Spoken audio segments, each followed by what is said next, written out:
Peristiwa ataupun alih fungsi lahan sebabkan banjir, penertiban tebang pilih juga terjadi di Riau. Pedagang kaki lima digusur, bangunan besar dibiarkan, mahasiswa dan warga tuntut keadilan, transparansi juga pengembalian lahan.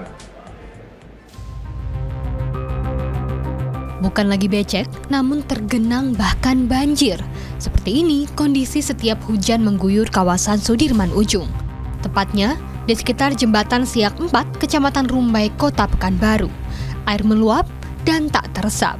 Akibat saluran drainase tersumbat juga alih fungsi lahan. Seperti ini salah satunya, dugaan penutupan parit oleh pemilik bangunan sebuah kafe mewah.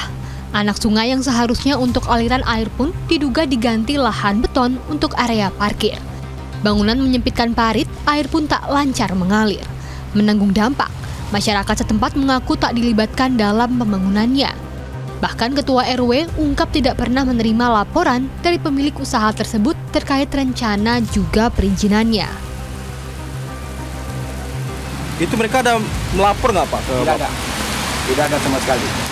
Tidak ada sama sekali ya, tidak ada. Tanpa ada pernyataan RW, tanpa ada sebutan.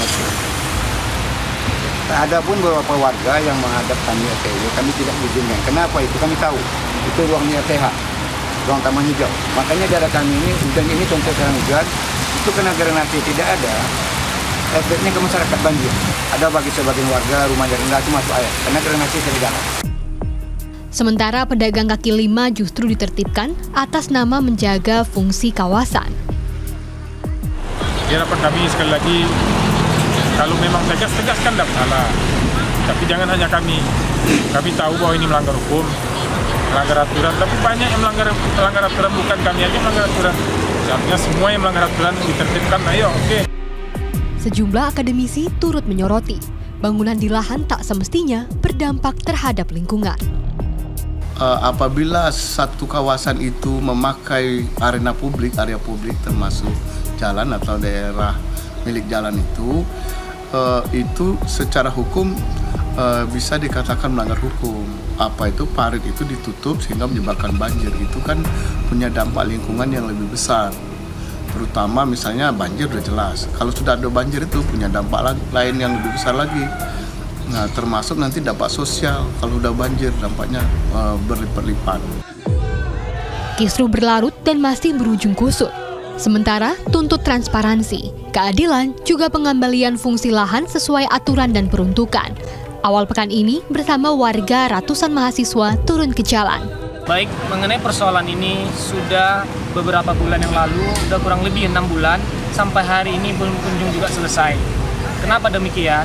Kemarin kita sudah melakukan beberapa audiensi di DPRD Kota Pekanbaru.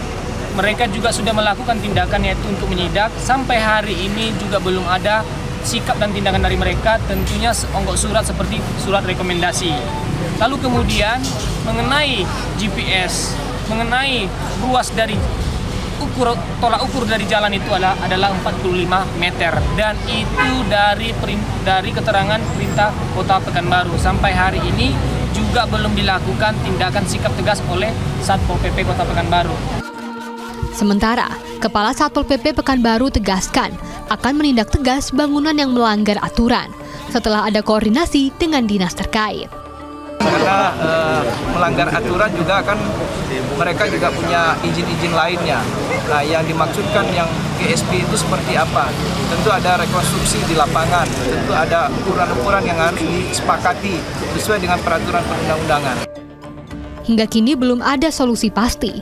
Bangunan masih berdiri, dan saat hujan mengguyur, jalanan warung, permukiman, dan kawasan masih banjir seperti ini. Oki Sulistyo melaporkan.